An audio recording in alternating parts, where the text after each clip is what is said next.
Желек татлысы. Желекні доғрамақтамыз.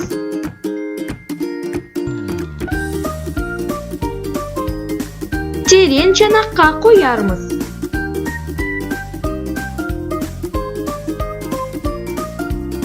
Соңыны яқшы езерміз.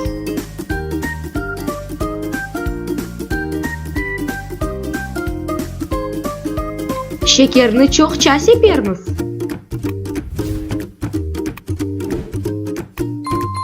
Татлыны біз пішіреміз. Татлы банкларға төкеміз.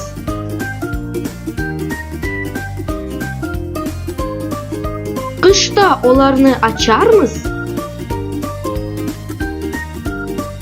Софра үстіне қоярмыз.